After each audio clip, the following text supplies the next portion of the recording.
Assalamualaikum warahmatullahi wabarakatuh. Yang terhormat Ibu Tantina Haryati, SEMAKS, selaku dosen pengampu mata kuliah Akuntansi Keuangan Menengah 1, kelas K013, izinkan kami di sini kelompok A akan menjelaskan jawaban kami mengenai exercise week 10. Sebelumnya, izinkan kami memperkenalkan anggota kelompok kami terlebih dahulu. Yang pertama yaitu Eka Melina dengan NPM Akhir 145, yang kedua Ismana Idrea Azaria dengan NPM Akhir 228, yang ketiga Rizky Lamtama Sitorus dengan NPM Akhir 243, lalu Muhammad Fikri Raka Andarwa dengan NPM Akhir 250, selanjutnya Jenny Regiza Balkis dengan NPM Akhir 276, dan yang terakhir Dewinta Trisna Putri dengan NPM Akhir 411. Kasus ini kita akan membahas mengenai perusahaan Tiny Ten, di mana perusahaan ini pada tanggal 1 November 2023 mereka mengontrak Bantan Construction untuk membangun gedung seharga 1.400.000.000 di atas tanah, seharga 100 juta yang dibeli dari kontraktor dan termasuk pembayaran pertama. Syala ini melakukan pembayaran berikut kepada perusahaan selama periode 2023. Yang pertama ada di 1 Januari sebesar 210 juta, lalu ada di 1 Maret 2023 ada 300 juta, lalu ada di 1 Mei 2023 ada 540 juta, di Desember tanggal 31 sebesar 450 juta. Sehingga totalnya adalah 1.500.000.000. Nah, Bantan Construction ini menyelesaikan bangunan tersebut dan siap huni di tanggal 31 Desember 2023.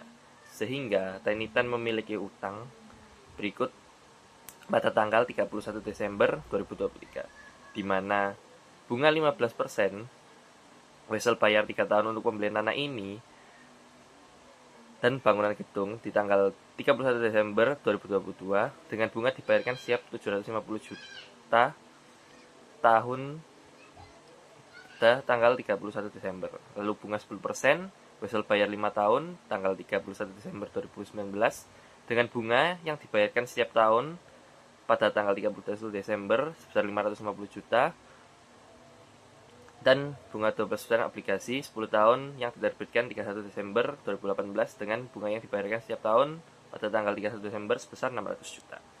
Nah, untuk instruksi 1 di sini kita diminta untuk menghitung akumulasi pengeluaran data rata-rata tertimbang pada tahun 2023, dan yang B, menghitung bunga yang dapat dihindarkan karena ditambahkan pada nilai bangunan, lalu yang C adalah total bunga yang dikeluarkan sesungguhnya.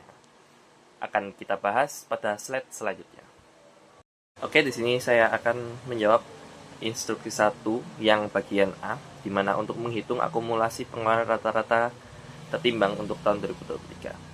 Di setiap tanggal yang pertama ada 1 Januari 2023, karena ini dari Januari, maka kita menghitungnya seluruhnya. Jadi rata-rata tertimbangnya adalah 210 juta. Lalu yang di tanggal 1 Maret, kita mulainya tanggal 1 Maret. Jadi untuk perhitungannya adalah 10/12 dikalikan dengan jumlah pengeluaran. Maka hasilnya di sini ketemu sebesar 250 juta. Lalu di 1 Mei, kita mulai dari 1 Mei, maka hasilnya adalah 7/12. Maka 7/12 dikali dengan jumlah pengeluaran sebesar 450 juta, maka hasilnya adalah 300 juta. Nah, yang terakhir di 31 Desember, jumlah pengeluaran sebesar 540 juta, tapi di sini periode kapitalisasinya tidak ada, jadi 0 rupiah. Sehingga total jumlah pengeluaran dan rata-rata tertimbangnya adalah 1.500.000.000 dan 760 juta. Baik, selanjutnya saya akan menjelaskan tentang instruksi 1 yang bagian B, yakni menghitung bunga yang dapat dihindarkan atau avoidable interest. Jadi untuk menghitung bunga yang dapat dihindarkan, kita menggunakan suku bunga dari hutang spesifik terlebih dahulu, kemudian sisanya menggunakan rata-rata tertimbang suku bunga hutang lainnya.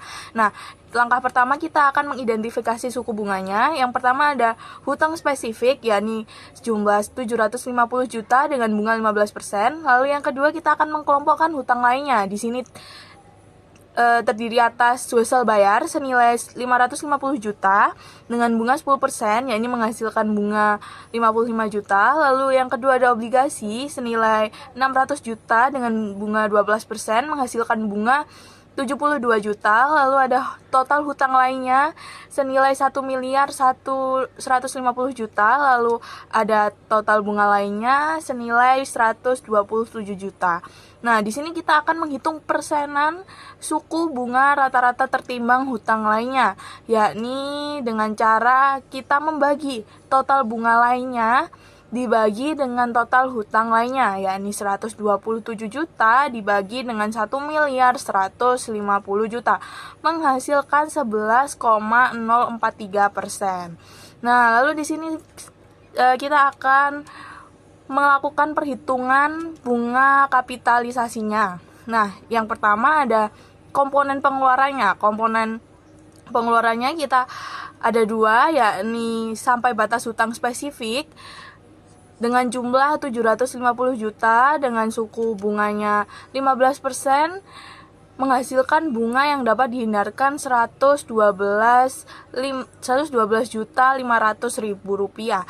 Nah, lalu komponen yang kedua yakni sisanya 820 juta dikurangi dengan 750 juta menghasilkan 70 juta dengan bunga 11% tadi menghasilkan 7.730.100 rupiah. Lalu kita menambahkan nih bunga yang dapat dihindarkan, yakni 112.500.000 rupiah ditambah dengan 7.730.100 rupiah, menghasilkan bunga yang dapat dihindarkan, yakni 120.230.100 rupiah. Jadi itu jawabannya. Selanjutnya akan dijelaskan oleh rekan saya. Selanjutnya, pada soal C, kita diminta untuk menghitung total bunga yang dikeluarkan sesungguhnya, yang berarti kita menjumlahkan seluruh beban bunga dari semua utang yang dimiliki perusahaan selama tahun 2023. Pertama, untuk hutang khusus yang digunakan untuk konstruksi, yaitu wesel bayar dengan bunga 15% dan pokok sebesar 750 juta rupiah, maka bunga tahunannya adalah 15% dikali 750 juta sehingga diperoleh sebesar 112,5 juta rupiah. Kemudian, untuk utang lainnya terdiri dari dua jenis. Yang pertama adalah wesel bayar dengan bunga 10% dan pokok 550 juta rupiah sehingga bunga yang dihasilkan adalah 55 juta rupiah. Yang kedua adalah obligasi dengan bunga 12% dan pokok 600 juta rupiah sehingga bunganya sebesar 72 juta rupiah. Selanjutnya, kedua bunga dari utang lain tersebut dijumlahkan, yaitu 55 juta rupiah ditambah 72 juta rupiah sehingga totalnya 127 juta rupiah. Terakhir, total bunga sesungguhnya diperoleh dengan menjumlahkan bunga dari utang khusus dan utang lainnya, yaitu 112,5 juta ditambah 127 juta sehingga total bunga yang dikeluarkan perusahaan selama tahun 2023 adalah sebesar 239,5 juta rupiah. Baik, selanjutnya kita akan masuk pada instruksi 2, di mana mahasiswa diminta untuk membuat soal. Terdapat dua soal yang terjadi, yaitu soal pertama menjelaskan mengenai acquisition of property, plant, and equipment, dan yang kedua adalah menjelaskan soal mengenai disposition of property, plant, and equipment, yang mana aset dijual sesuai dengan nilai buku, di atas nilai buku, maupun di bawah nilai buku. Selanjutnya kita akan masuk pada instruksi 2 bagian A, mengenai pembuatan soal mengenai acquisition of property, plant, dan equipment, di mana terdapat soal pembelian mesin terkait biaya pada perusahaan Alfa yang membeli sebuah mesin pabrik seharga 500 juta rupiah, dan biaya-biaya lain yang dikeluarkan adalah pajak pertambahan nilai tambah yang tidak dapat dikreditkan senilai 50.000, kemudian ada biaya pengiriman senilai 50 juta, kemudian ada biaya pengiriman senilai 5 juta, kemudian ada biaya instalasi dan pemasangan senilai 10 juta, dan biaya perbaikan kerusakan karena kesalahan saat pemasangan senilai 5 juta rupiah. Selanjutnya kita akan masuk pada penyelesaian atau jawaban dari instruksi 2 bagian A, di mana kita bisa membuat bagian-bagian komponen pada biaya mesin, jumlah, dan juga keterangan, di mana harga mesin yang dibeli senilai 500 juta rupiah menjadi komponen utama dengan bunga ataupun pajak yang diberikan senilai 50 juta rupiah yang wajib dikapitalisasi. Kemudian ada biaya pengiriman senilai 5 juta rupiah dan biaya instalasi pemasangan senilai 10 juta rupiah, di mana total biaya perolehan untuk semua mesinnya 565 juta rupiah yang dicatat di neraca. Di mana ketika dibuat dalam pembuatan jurnal, maka mesin senilai 565 juta, beban perbaikan senilai 5 juta, dan kas dimasukkan senilai 570 juta. Beban perbaikan tidak dimasukkan dalam nilai mesin disebabkan karena terjadi kesalahan pemasangan, sehingga tidak tercantum dalam nilai mesin namun dimasukkan dalam jurnal penyesuaian atau jurnal umum yang akan dibuat nantinya, seperti pada jawaban berikut ini. Yang selanjutnya, pada instruksi 2B ini kita diminta untuk membuat soal mengenai disposition of property, plant and equipment. Di sini terdapat soal yaitu sebuah peralatan kantor memiliki harga perolehan sebesar 100 juta rupiah dengan akumulasi penyusutan sebesar 40 juta rupiah. Perusahaan tersebut memutuskan untuk menjual peralatan tersebut. Hitunglah laba atau rugi penjualan aset tersebut untuk setiap skenario berikut. Yang pertama ada skenario A, aset dijual tunai seharga 60 juta rupiah, yaitu sebesar nilai buku. Yang kedua, skenario B, aset dijual tunai seharga 75 juta rupiah, yaitu di atas nilai buku. Yang skenario C, aset dijual tunai seharga 50 juta rupiah, yaitu di bawah nilai buku. Selanjutnya, untuk jawaban dan langkah penyelesaiannya, yang pertama yaitu kita perlu menghitung fondasi perhitungannya terlebih dahulu, yaitu kita menghitung nilai bukunya. Langkah pertama dalam menentukan apakah terjadi laba atau rugi adalah dengan menghitung nilai buku atau book value aset terlebih dahulu. Rumusnya yaitu nilai buku sama dengan harga perolehan dikurangi dengan akumulasi penyusutan. Nah, pada soal ini nilai bukunya yaitu 100 juta rupiah dikurangi dengan 40 juta rupiah menghasilkan sebesar 60 juta rupiah. Setelah mengetahui nilai bukunya adalah 60 juta rupiah, kita bandingkan dengan harga jualnya. Nah, di sini melanjutkan soal disposition of property, plant and equipment yang instruksi 2B. Langkah penyelesaian yang kedua itu yaitu menganalisis hasil penjualan. Nah, jadi di skenario A itu penjualan sesuai nilai buku atau impas. Nah, harga jualnya itu adalah 60 juta, nilai bukunya 60 juta. Jadi selisihnya itu adalah 0. Nah, hasilnya berarti itu impas.